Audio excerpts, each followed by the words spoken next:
Vale, muchas gracias. Reiterar el agradecimiento que Raúl había hecho hace un rato. La verdad es que bastante contento de poder estar acá en la región. También con harta expectativa de poder conocer cuál iba a ser la audiencia y la expectativa también personal de poder ofrecerle algo de lo que me ha tocado desarrollar en los 7 años que trabajo en esta institución, que es Casa de la Paz, que este año cumple 30 años de trayectoria, trabajando principalmente en temas de relaciones con la comunidad, reciclaje y educación para el desarrollo sostenible. ¿Ya? Contarle un poco que la estructura va a ser la siguiente, que podamos hablar de un marco conceptual, no académico, no tampoco tan light, pero que sí pudiera ser entendido por todos y en un lenguaje bien didáctico. Poder hablar de los desafíos que tienen las relaciones comunitarias, algunos tips breves, basados principalmente en la experiencia, el rol del interventor, un breve repaso por algunos modelos de relaciones comunitarias y comentarles también la estrategia de intervención que nosotros como fundación hemos desarrollado en el último tiempo, en este proceso reflexivo que hemos vivido en los últimos años. ¿Ya? Entiendo, no sé si alguien vino al seminario el año pasado. ¿Sí? Ya, muy bien. Porque Angélica Franz, que es mi colega, que también trabajamos juntos en la fundación, construimos la presentación en conjunto. Entonces hay algunos, yo miré la presentación de ella precisamente para no repetirle, para no cansarlo con algo que ya vieron. ¿Ya? Pero valdría hacerse la pregunta, ¿de qué hablamos cuando hablamos de relaciones comunitarias? Porque al parecer está bien en boga, en regiones o en territorios donde hay industria extractiva, el tema de las relaciones comunitarias suena harto, existen bastantes expectativas, pero ¿qué podríamos decir al respecto? ¿De qué hablamos cuando hablamos de gestión de relaciones comunitarias? Primero que es un paradigma y en el fondo es una forma de mirar ya un modelo, un conjunto de preceptos desarrollamos que sí sería posible administrar ese tipo de relaciones. ¿Ya? La clave está en que, ya lo dijo Raúl largamente, y algo que quienes estamos en lo comunitario sabemos que siempre nos desarrollamos, nos desenvolvemos laboralmente en contextos complejos, en lo económico, en lo social. Ustedes también, por habitar en esta región, saben mucho más de eso que nosotros que venimos desde fuera. Y la noticia que teníamos y que tenemos es que para esto no hay receta, muchachos.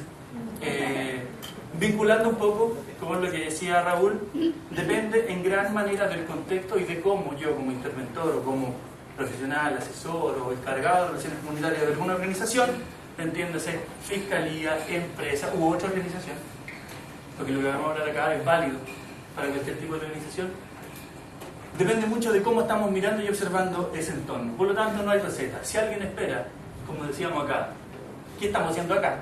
¿Ya? Vienen los expertos, no me gustan los rótulos de expertos, hablando de esto. Yo creo que les quiero proponer que analicemos, podamos analizar, comprender y algunos elementos para que ustedes puedan gestionar en su trabajo cotidiano. ¿Ya? ¿Por qué hablamos de gestión? Y ahí era lo que yo les decía de si sería posible, qué creen ustedes o no, gestionar las relaciones comunitarias. Tiene que ver con desarrollar ciertas diligencias, ciertas acciones, ¿ya?, que permitan la realización de un anhelo, de una visión, de un sueño, ¿ya? Inherentemente implica, claro está, una expectativa de poder mejorar resultados, de cómo se están desenvolviendo esta organización, ¿ya?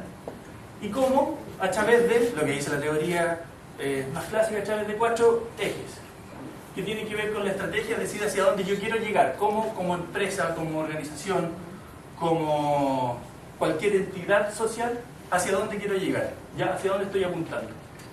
En lo segundo, que también lo trató Raúl, cómo la organización se estructura internamente para poder llegar a ese punto, y también cómo este alineamiento interno que se produce va a motivar las diferentes acciones, que es decir, el hacer. ¿Ya? Por lo tanto, vamos a partir de la base de que las relaciones comunitarias pueden administrarse. ¿Ya? ¿Para qué? Para alcanzar un beneficio para la organización. ¿Ya? A través del diseño y planificación de los 4 ejes que habíamos visto. Pero hay un desafío. Y ese desafío está dado por alcanzar niveles de consenso que permitan compatibilizar los diferentes intereses de los actores con los cuales yo me relaciono. Como empresa, si estoy instalada en esta región, voy a tener una multiplicidad de actores con los cuales me voy a interrelacionar. Tengo que recogerlo y consensuarlo. Ese es el gran desafío de las relaciones comunitarias.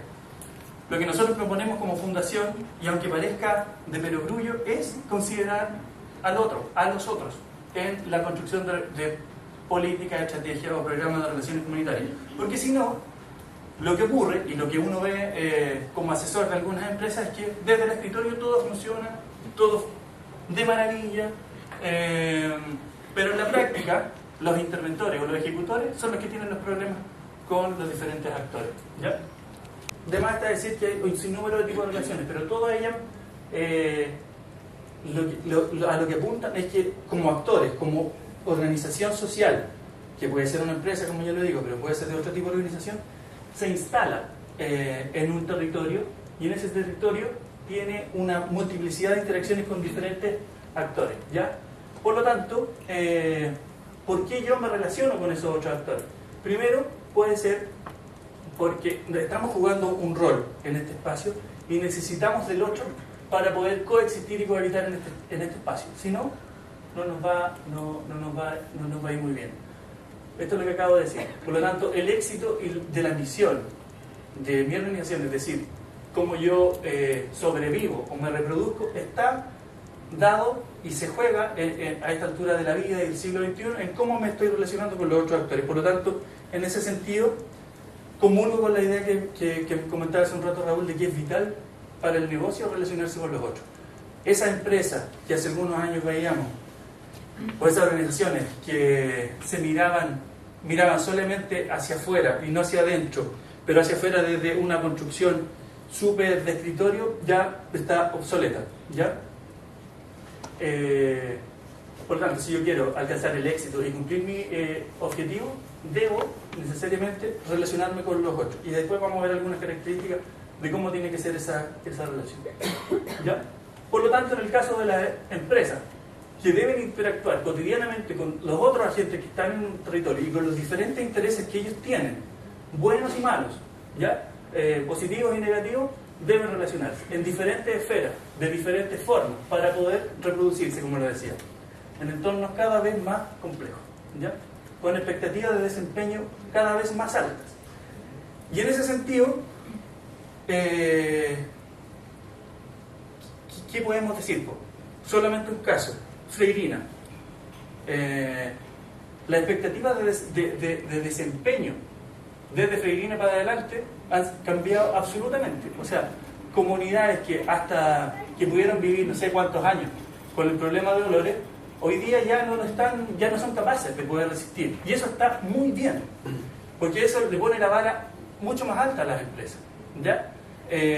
Lo mismo, hace un par de años el caso Goldwell en Pelequén, hace unos años atrás, caso que conozco muy bien, la planta más grande de tratamiento de aguas servidas de Latinoamérica, como lo vendió el presidente Lago, la planta de La Farfana, tuvo fallas en su proceso de digestión, generó olores por casi 2 años, olores que en un principio comunicacionalmente la empresa no reconocía.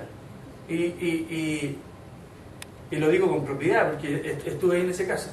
Los gerentes decían: la planta no huele, pero la planta olía, y hay demandas que la empresa ha perdido al respecto. Bueno, desde ese punto en adelante la empresa empezó a considerar el tema de relacionarse con sus vecinos como un eje en la relación, y de ahí ha constituido mesas de diálogo y de trabajo con todas las grandes operaciones que tiene. Por lo tanto, aprendió, sí, pero ¿cómo? A los porrazos, ¿ya? La vara está más alta para las empresas, ninguna duda, ¿ya? Otro tema que lo vamos a ver más adelante en la estrategia de la fundación en la que trabajo, la noción de derechos en la ciudadanía. Uno dice, pero claro, eso está dado, ¿no? Es parte vivimos en un estado de derecho, los derechos se garantizan, pero no están así. Porque la pregunta es, ante grandes proyectos de inversión, ¿qué capacidad tenemos nosotros de poder incidir en aquello? ustedes aquí, bueno, yo sé que la región está dividida, pero tienen un caso importante y emblemático. ¿De qué manera la ciudadanía puede incidir en el destino que quiere tener? Es complejo, es una pregunta que vamos a ver un poco más adelante. Pero ahí está también asociada la noción de derecho cuando empezamos a hablar de relaciones con la comunidad. Por lo tanto, el gestionar relaciones hacia la empresa, poder desempeñarse mejor, adaptarse permanentemente a lo que trabaja, le repiten. Pero porque yo tengo que hacerme cargo de los problemas de las comunidades.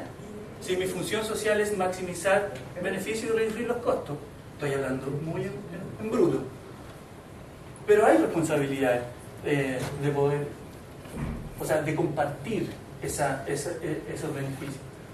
Y aquí está la lógica del valor compartido. Si a mí me va, si a los vecinos les va bien, a mí también me va a ir bien. Y si a mí me va bien, también eso debería exceder y fluir para el resto de los otros agentes que están presentes en el entorno.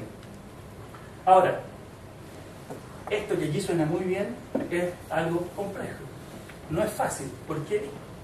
Porque, ya lo dijo el profesor, el mundo cambió y ese cambio llegó para quedarse, ¿ya? Antes no teníamos eso tan claro, ¿ah?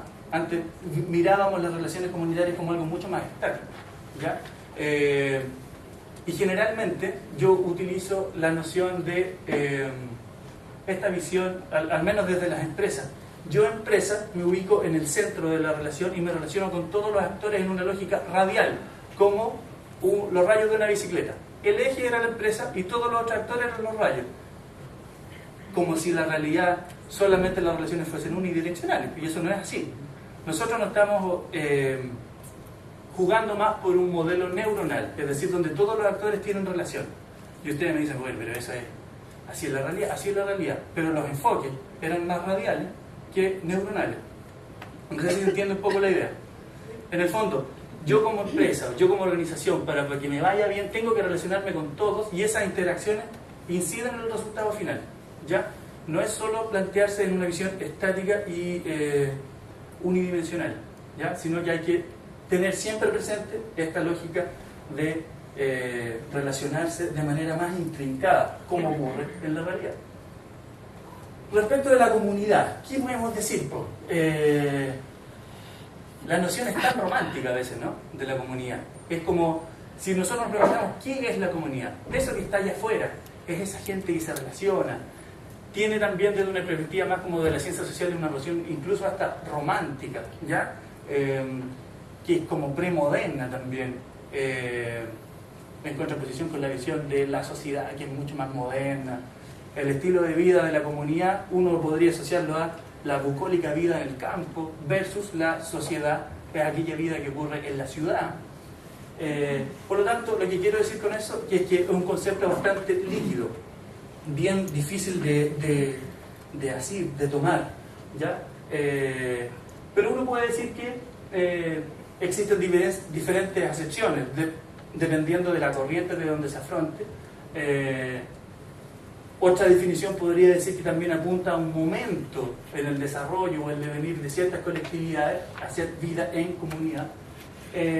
Pero lo que está detrás de todas estas visiones, que existe el concepto de territorialidad, ¿ya? Una comunidad siempre está asociada a un territorio, vinculada a un territorio. Más que un territorio geográfico, sino que un territorio simbólico, de cómo yo me relaciono con esa territorialidad, ¿ya? Desde la sociología, desde los padres de la sociología, uno podría decir que existen diferentes tipos y aquí hay diferentes estadios entre la comunidad, donde los lazos son más estrechos, más familiares, versus la sociedad, donde los lazos son mucho más impersonales o instrumentales. Ya ahí existen algunas series de paralelos, industria versus iglesia, contractualismo versus organicismo, relaciones asociativas, relaciones más comunitarias, ¿ya? Que responden un poco a estas dos visiones de cómo ha devenido la sociedad occidental. Por otro lado, Weber también habla de que existen estas diferencias en el tipo de acción, haciendo la distinción entre sociedad y comunidad. No me quiero detener en esto, no le quiero dar mucho de lata, solamente la idea que quiero fijar es que existen diferentes visiones del concepto. Desde la antropología, una visión más tradicional apunta que la definición de comunidad tiene que ver mucho con cómo con caracterizar grupos de personas según los vínculos que ellos van teniendo o con los intereses en común que pueden tener. Desde la sociología se entiende más como grupos, de cómo se van construyendo ellos histórica y culturalmente. Ya aquí existe bien caracterizado el sentido de pertenencia, de efectividad, la identidad. Y también desde el trabajo social, que quiero detenerme un poco, según lo que yo estaba leyendo y he leído para las clases que realizo, el concepto de trabajo social, que uno podría llegar a extrapolarlo como al trabajo comunitario, es una contraposición entre dos conceptos que tienen que ver con la premodernidad y la posmodernidad, en el sentido de que el trabajo social surge en un contexto de mundo industrializado, en un mundo neoliberal, como respuesta a los problemas que esa idea de sociedad o esa idea que existía, idea de sociedad, no era capaz de dar cuenta. Por lo tanto, es volver a situar las soluciones en el sujeto, en un espacio mucho más reducido, un espacio mucho más local, ¿ya? Entonces es como volver al origen, el trabajo comunitario, volver a centrar el cambio en las personas, ¿ya? No es el gran Estado, ni es el sistema económico quien da respuesta a los problemas locales, sino que es el individuo. Por eso, en ese sentido, hay uno de los autores los que me va a hacer, que después les puedo dar la bibliografía, hace esa distinción de volver a el individuo para dar respuesta a los problemas que la sociedad no es capaz de resolver. ¿Cuáles son los desafíos de las relaciones comunitarias? Primero, contribuir al bien común, es decir, hacer conjugar, en esta lógica que hablaba Raúl hace un rato, las dimensiones de la sustentabilidad, cómo lo económico se vincula con lo social y con lo ambiental. También, otro desafío es poder establecer las condiciones respecto de los sujetos y de su entorno, de respeto, transparencia y participación. También otro gran desafío de las relaciones comunitarias tiene que ver con, se ha suscitado, queremos empezar a relacionarnos con el resto para que no nos vuelva, así bien en bruto, a estallar nuevamente una eventual crisis que afecta al negocio. Permite también, ya en el plano de lo ideal, poder instalar capacidades en los actores locales, en términos de poder afianzar resultados de largo plazo y darle sostenibilidad y a la intervención. No sé si voy muy rápido. ¿No? ¿Estás bien? ¿Estoy bien? Gracias. Algunos tips, y aquí podríamos detenernos y poder tener el espacio para quienes trabajen en esta materia de ver si ustedes los comparten. Muy relacionado con entender el entorno y con el respeto de aquello es considerar sentidamente e involucradamente las creencias y la cultura en las cuales yo, como actor externo en la mayoría de los casos, pensando desde una empresa, me inserto, ¿ya? Establecer canales de comunicación claros y abiertos. Claros y abiertos, dicen ustedes, pucha que suena bien, pero aquí estamos apuntando con esto. Yo como empresa genero impactos, ¿cierto? Impactos que ya están, para poder funcionar en la mayoría de los casos, evaluados y ponderados por la autoridad. Pero el gran desafío, y es lo que nosotros como fundación estamos promoviendo, es poder hacer rendición de cuentas permanentemente hacia las comunidades que se ven afectadas. Y en ese sentido es, como tip o como herramienta, instalar comités de seguimiento ciudadano de impacto en estas comunidades. Y estoy hablando de comunidades pequeñas, de comunidades rurales, comunidades de, no sé, menos de 500 personas. Desafíos tremendos. ¿Cómo hacemos que esas comunidades puedan entender estos reportes o reportes, sí, de cómo está operando ambientalmente una empresa? Difícil, pero hay que hacerlo. ¿Por qué? Porque en la medida que tengamos comunidades más empoderadas y con mayor nivel de información, mejor nos va a ir finalmente. Por lo tanto, entregar comunicación clara y abierta. Y aquí hay un caso que es paradigmático en términos de que hace 6 años, yo no sé si ustedes han escuchado, hago el paréntesis y hago la pregunta, de procesos de participación ciudadana temprana o anticipada, ¿les suena? Ya. Hace 6 años, o 7 ya, casi, en el año 2006, en Chile no hablábamos mucho de eso. ¿Ya? Y en una empresa con la que nosotros hemos trabajado desde aquella época, como una locura, se le ocurrió a los responsables del área de medio ambiente, con los antiguos directores de la fundación, establecer un canal de información temprano. Temprano, para hacer el contexto, esta planta empezó a operar el año 2012, es decir, 6 años antes. ¿Cómo lo hicimos? ¿Cómo lo hicimos? Principalmente, a propósito de la comunicación clara, cuando la empresa compró ese territorio, ese terreno, fue a hablar con las comunidades. Comunidades que, valga la aclaración, tienen un relleno sanitario, el relleno sanitario que recoge los residuos sólidos de la región metropolitana, de la parte norte de la región metropolitana, tienen un plantel de cerdo de 50.000 cabezas, y se le instala una planta, o se les iba a instalar en aquella época, una planta de tratamiento de biosólidos. ¿Qué son los biosólidos? El residuo físico del tratamiento de aguas servidas. Es decir, nuestras aguas servidas tratadas la parte sólida de la materia orgánica.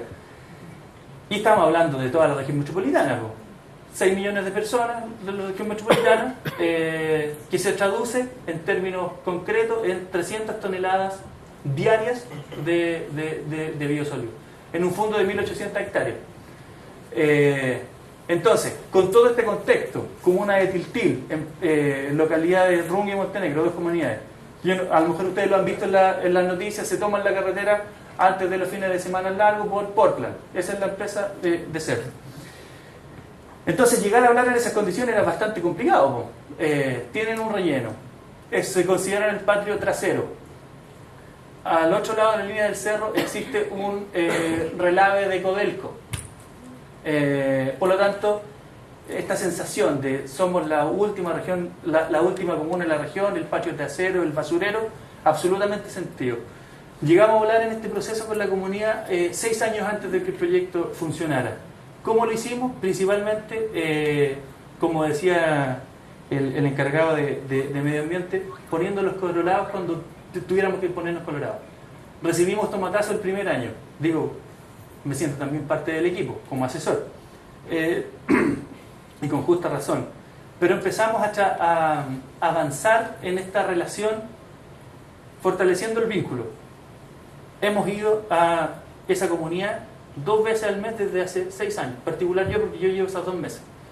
Y eso genera vínculos con los diferentes actores, con los diferentes dirigentes que son parte de esa mesa. Mesa de trabajo a la cual asisten 15 dirigentes sociales, y pensemos en una comunidad de 800 personas. Eso es harto. Que vayan 2 veces al mes a juntarse con nosotros para preparar la reunión y una vez al mes para juntarse con la empresa. ¿Hablar de quién? Podrán decir ustedes. Al principio de sus temores. ¿Cuáles eran sus temores?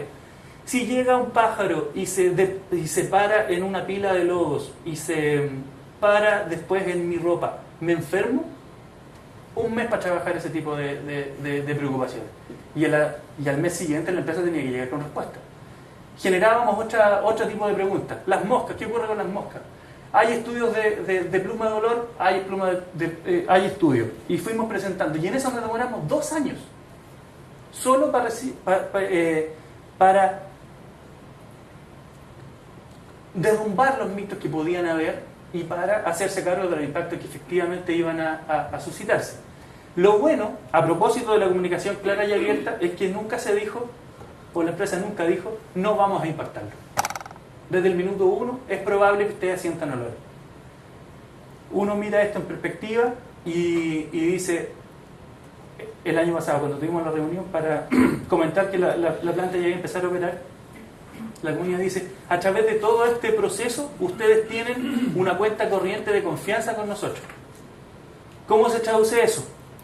Que cuando nosotros empecemos a percibir olores, vamos a llamarlos y los vamos a llamar y les vamos a dar tiempo para que ustedes gestionen mejor la operación. Y así ha ocurrido. La mayor parte de los problemas y los conflictos socioambientales tienen que ver con vulneración de derechos, ¿ya? Y lo que nos estamos proponiendo es ser capaces de poder identificar esas brechas y promover con quienes quieran trabajar con nosotros la garantía y respeto de aquellos derechos.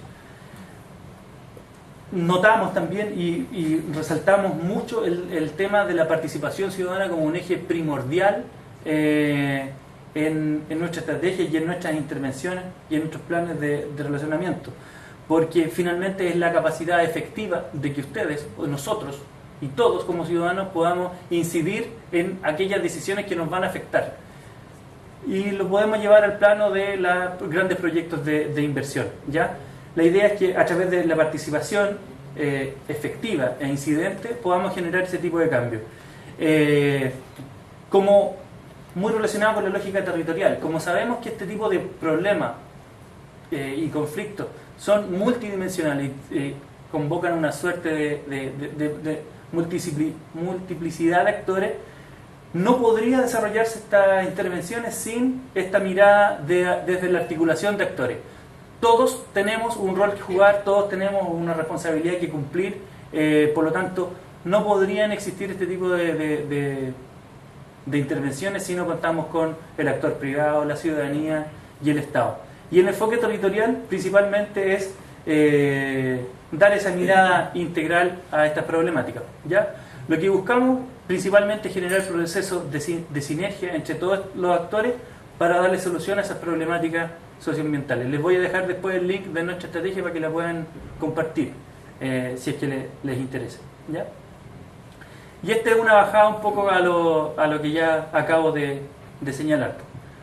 La problemática de los derechos, la participación ciudadana, el enfoque territorial y la articulación de actores. Y me quiero focalizar principalmente en uno de los hallazgos que hemos desarrollado, hemos podido alcanzar en esta investigación sobre conflictos que hicimos a nivel nacional, que el problema estructural que uno ve en todos los conflictos socioambientales que pudimos analizar es la deficiente calidad en la interacción entre actores, es decir, la escasa incidencia que tiene la participación ciudadana, y no estoy hablando solo formal en la etapa de evaluación de proyectos, sino que a nivel de cómo nosotros como ciudadanía nos podemos hacer cargo y poder incidir. Ese es un problema central, junto con otro tipo de problemas estructurales como la desigualdad, como el desarrollo normativo en materia ambiental incipiente en nuestro país, pero el tema de la participación es crucial. No hemos podido dar con la receta o con un modelo que nos permita poder incidir como ciudadanos en lo que nos afecta. Eso yo creo que ahí se juega nuestra estrategia, y ahí se juega en gran parte los conflictos ambientales que estamos viviendo en Chile durante el último tiempo.